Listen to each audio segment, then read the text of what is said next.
Profesor, muy buenos días y gracias por aceptar esta invitación. Muy buenos días, Gustavo, a ti y a todos tus radioescuchas que en este momento nos sintonizan.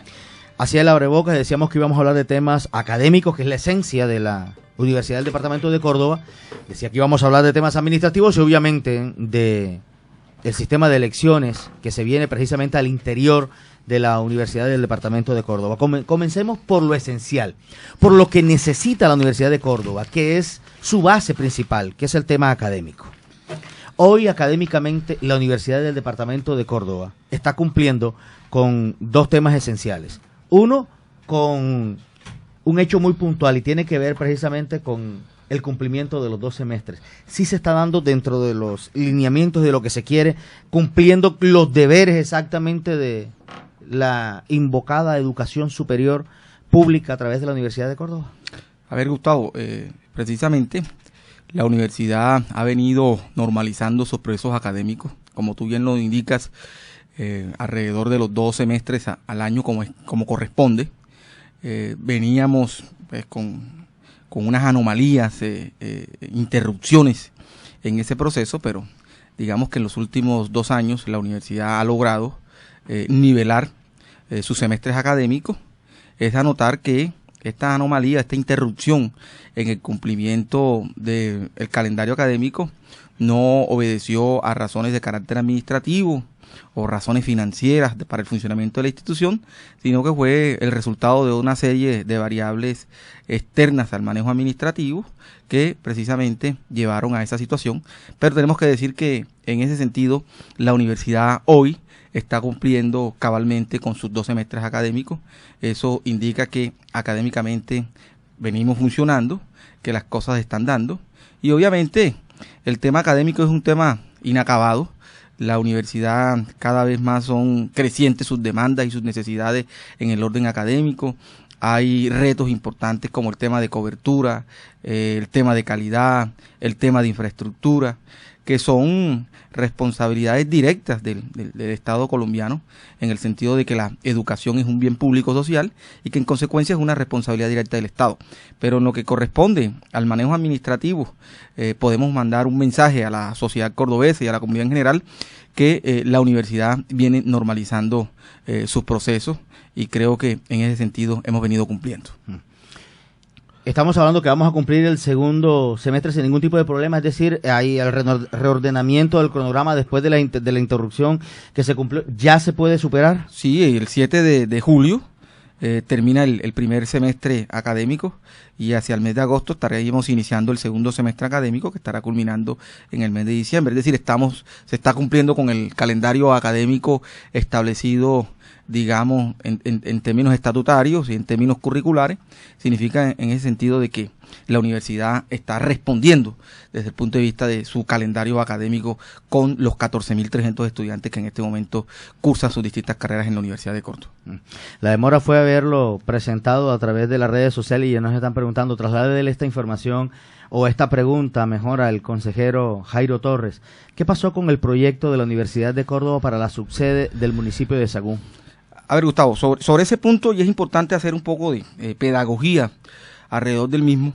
Ese es un tema que hay que trasladarle la pregunta al gobernador de Córdoba directamente, en el entendido de que, recuerden ustedes, esa subsede de la Universidad de Córdoba en el municipio de Sagún se construirá o se estará construyendo o se va a construir con recursos provenientes de las regalías.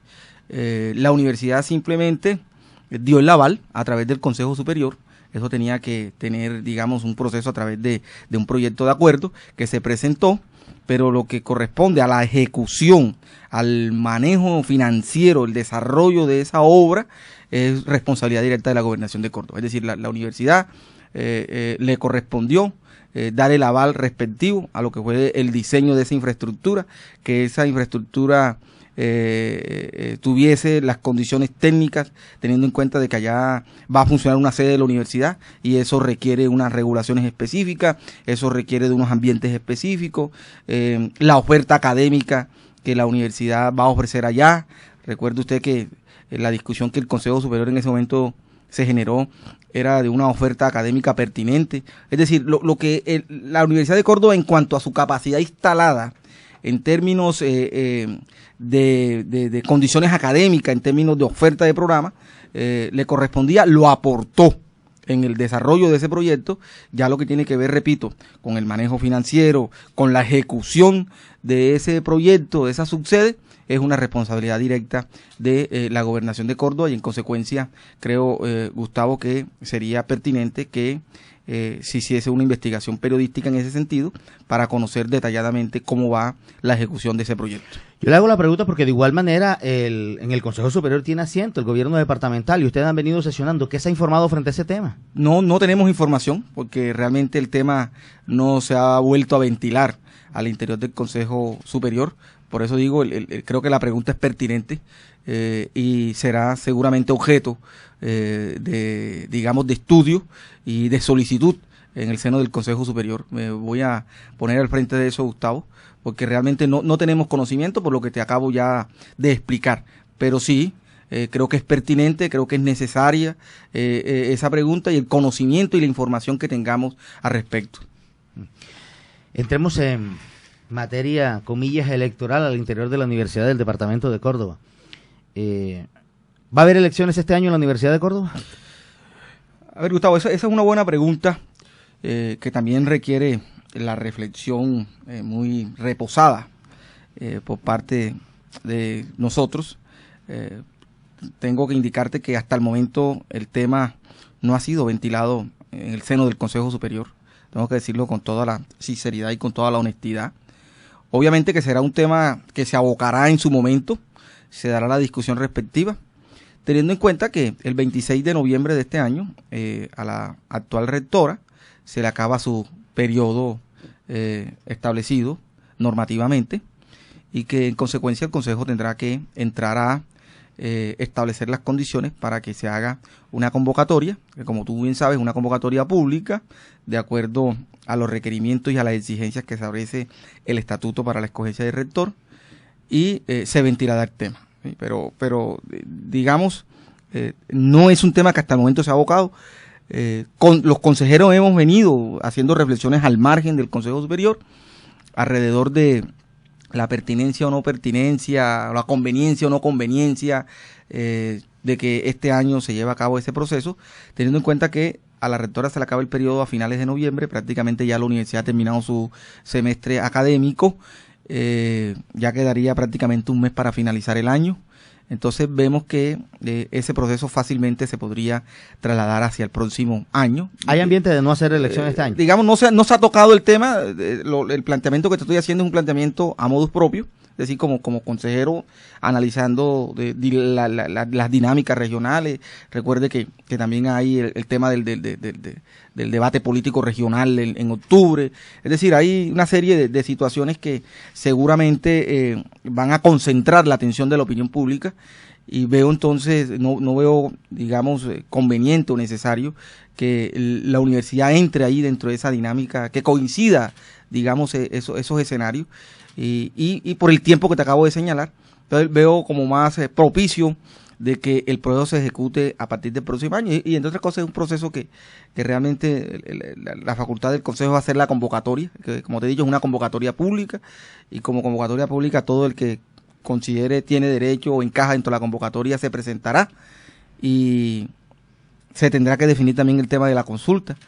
En fin, son temas que el Consejo tendrá que abordar, y se harán las discusiones respectivas en su momento adecuado, y se darán a conocer realmente a la comunidad universitaria y a la opinión pública en general. Bueno, uno diría, si a finales de noviembre debería haber, dentro del ejercicio, dentro del calendario establecido, elección de rector o rectora de la Universidad del Departamento de Córdoba, y ustedes plantean que hay una posibilidad, hay un ambiente, todavía no se ha tocado al seno del Consejo Superior, pero sí se ha conversado entre consejeros en el sentido de estudiar la posibilidad de no hacerlo este año, sino el próximo año. ¿Quiere decir que debe haber un encargo si llegase a concretar esa situación? Por supuesto, Gustavo, eso está establecido por estatuto, por reglamentación interna.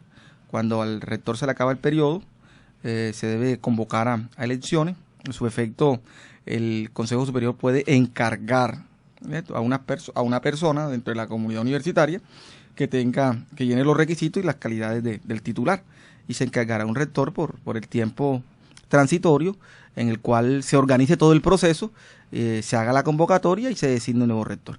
Efectivamente, eso tendrá que darse a partir del 26 de noviembre. ¿Se podrá encargar a la misma? Es posible, dentro de los estatutos está contemplado. Esa es una decisión que, como te digo, el Consejo Superior, tú sabes que es un cuerpo colegiado constituido por 9 miembros. Se presentarán seguramente postulaciones por parte de muchos consejeros, pero es allí donde el Consejo delibera y el Consejo establece sus acuerdos y a partir de esos acuerdos se toman las decisiones. Entonces, es posible que esa sea una opción, es posible. Eso también dependerá si la actual rectora presta su nombre para ese encargo. Eso, digamos, tendríamos que en su momento abordarlo, pero hasta el momento pues ella no ha manifestado ninguna intención en ese sentido. ¿Podemos decir entonces que la elección de rector podría quedar para qué mes del próximo año? A ver, Gustavo, lo que estoy planteando yo aquí es un escenario posible. No hipótesis. Y estoy planteándolo, como te he dicho, a modus propio, es decir, es la lectura, la visión de un miembro del Consejo Superior, no es el sentir del conjunto del cuerpo colegiado.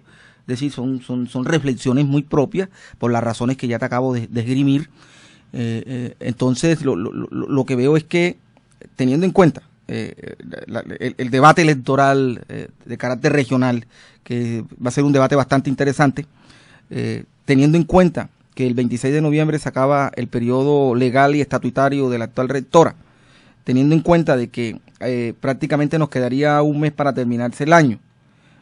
Esas son las razones que yo planteo o expongo para considerar que no es pertinente.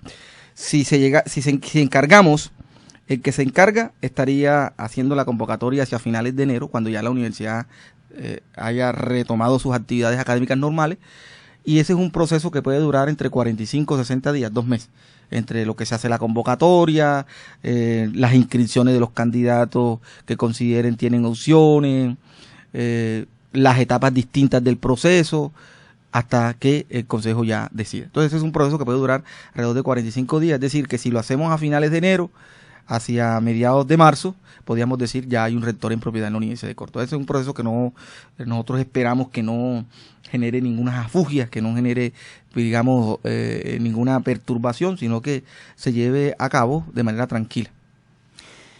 La actual rectora Alba Manuela Durango Villediego ha expresado ante el Consejo Superior su posibilidad de presentarse nuevamente para reelegirse, o sencillamente ya notificó no voy más. Pues no lo ha manifestado públicamente, Gustavo, al seno del Consejo Superior. Ya son asuntos discrecionales propios de la subjetividad de cada quien. No sabemos realmente nosotros los consejeros, los miembros del Consejo Superior, porque pues, no lo ha hecho saber al seno del Consejo, digamos, su intención de reelegirse o no reelegirse. Es decir, ese es un tema pues que nosotros no lo hemos preguntado, tampoco se nos ha dicho. Eso será pues ya un asunto que habría que preguntarle directamente a la rectora. Como te digo, lo que a nosotros corresponde y es que sabemos que ya este es un periodo que está llegando a su epílogo, un periodo que está llegando a su terminación. Nos toca precisamente prever y crear las condiciones necesarias para que tengamos la opción de escoger un nuevo rector, o ella misma si pues presenta su nombre a la reelección. No tiene ningún impedimento, ni por estatuto ni por reglamento hay impedimento de que pueda reelegirse. Entonces eso es un tema, Gustavo, que hasta el momento nosotros como miembros del Consejo Superior no tenemos conocimiento por las razones que te acabo de plantear. Consejero Jairo Torres, de la Universidad del Departamento de Córdoba, él es el representante de los egresados ante ese órgano de la Universidad del Departamento de Córdoba. Para ese caso muy puntual, habría que también estudiar y plantear a la gente qué es una consulta, cómo podría aplicarse al interior de la Universidad del Departamento de Córdoba, que ya tuvo un abrebocas inicial, y si se podría aplicar para estas nuevas justas que se puedan abrir al interior del claustro universitario. Esa es una buena pregunta, Gustavo, y seguramente el tema de la consulta será tema de discusión al interior del Consejo Superior por razones obvias, ¿no? Cuando uno habla del Consejo Superior, uno no está hablando de un cuerpo, digamos, homogéneo, sino que estamos hablando de un cuerpo heterogéneo, un cuerpo colegiado plural, en cuanto que por su composición, ahí están representados los estamentos del gobierno, están representados los estamentos de la sociedad y están representados los estamentos de la comunidad universitaria. Y en consecuencia, digamos, las visiones que se puedan tener frente a este tipo de temas son lecturas divergentes, son lecturas, digamos, plurales, pero lo interesante de estos cuerpos colegiados es la posibilidad de construir acuerdos y construir consensos. Esa es la razón del cuerpo colegiado. Por eso cuando el Consejo Superior o cualquier cuerpo colegiado se expresa a través de acuerdos. Y el acuerdo es la manifestación de los consensos que se construyen al interior del mismo. Como tú tienes conocimiento y es conocimiento de la opinión pública, una de las funciones que le dio el legislador en la Ley 30 al Consejo Superior es la designación del rector. Pero también la Ley 30 del 92, que es la que rige la educación superior, contempla lo que se conoce como la autonomía universitaria, en el sentido de que las universidades pueden darse sus propios estatutos, establecer la modificación de sus propios estatutos, tener autonomía financiera, autonomía académica, y dentro de esa autonomía en el manejo de sus estatutos se pueden crear mecanismos que permitan, digamos, establecer criterios de designación. Tradicionalmente, en la Universidad de Córdoba se venía haciendo de manera directa por parte del Consejo Superior. Recordemos que la actual rectora, el Consejo Superior dio en su momento una discusión bien interesante y se estableció la consulta. Pero la consulta tiene un carácter de no vinculante. ¿Qué significa eso? De que, aparte de los requerimientos que se exigen en la convocatoria para escogencia de rector, que es como, por ejemplo, tener título de magíster, 52 meses de experiencia directiva universitaria, en fin, unos requerimientos, no tener ningún tipo de impedimentos, en fin, se establece la consulta. Entonces, la consulta, ¿qué permite? Que los miembros de la comunidad universitaria, que son trabajadores, profesores y estudiantes, puedan votar por las distintas opciones que se presenten. Pero esa votación no tiene carácter vinculante. Es como una manifestación, una expresión de reconocimiento, de aceptación a determinados candidatos que se presenten. Una vez hace ese proceso, esos candidatos llegan al Consejo Superior y el Consejo Superior escoge a quien considere llena las condiciones, tanto académicas como administrativas, para direccionar la universidad. Pero en los distintos consejos superiores, inclusive en el nuestro, en la elección pasada, nosotros actuamos sobre los 5 primeros en la consulta. Se presentaron alrededor de unos 12 candidatos y el Consejo estableció como regla en su momento, internamente, vamos a actuar sobre los primeros 5. ¿Qué significa? Que uno de esos 5 puede ser escogido, no necesariamente que haya adquirido la mayor cantidad de votos, por la razón que te estoy expresando. La consulta no es vinculante, pero es un referente, digamos, que tiene el Consejo Superior para decir, hay, digamos, una expresión de la comunidad y en consecuencia nosotros tenemos digamos, la potestad de escoger. Igual se hace en otras universidades, la Universidad Nacional recientemente lo hizo, el profesor Mantilla quedó de cuarto en la consulta y lo escogieron los miembros del Consejo Superior. La Universidad de Antioquia, el profesor Alvear quedó de tercero o cuarto en la consulta, no quedó de primero, el Consejo Superior lo escogió. Profe, entonces, ¿para qué hacen la consulta? Ese es digamos, el tema que se abre allí, ¿cierto? Ese digamos, una pregunta interesante. Si la consulta no es vinculante, ¿para qué se hace? Pero, digamos, aunque el clamor muchas veces de las comunidades universitarias organizadas en sus distintos estamentos es que la consulta sea vinculante. ¿Vinculante qué significa? Entonces nos vamos al otro extremo. Es decir, aquí, Gustavo, son apreciaciones e interpretaciones personales que yo hago sobre estos fenómenos, ¿cierto? ¿No? Y digamos, son respetables las posiciones contrarias, como también aspiro que las posiciones que yo exprese sobre el tema también tengan, digamos, la consideración y el respeto, porque lo que se trata aquí es cómo un fenómeno de esta naturaleza es visto desde distintos puntos de vista. Por lo menos, te voy a colocar un ejemplo. Hace 15 días salió el informe de Transparencia por Colombia. Ese informe de Transparencia por Colombia mide los indicadores de riesgo de corrupción de las instituciones públicas en todo el país. Y hubo una medición de las 32 universidades públicas en Colombia. Y muestran que la Universidad de Córdoba tiene un alto riesgo de propensión a la corrupción, por varias razones. Una, por su frágil fragmentación o digamos, frágil regulación normativa. Ese es un factor, su poca visibilidad. Pero me llamó la atención un análisis que hacen los investigadores de Transparencia por Colombia cuando dicen también uno de los riesgos de la corrupción es la consulta. Porque la consulta de una u otra manera se presta para un escenario de negociación y de transacción. Y uno dice, bueno, pero cuando hablamos de la democracia hacia afuera en la sociedad y cuando hablamos de la democracia en la universidad, ¿cuál es la diferencia que debe caracterizar a la democracia universitaria? Yo he venido planteando que la democracia universitaria debe ser una democracia cualificada.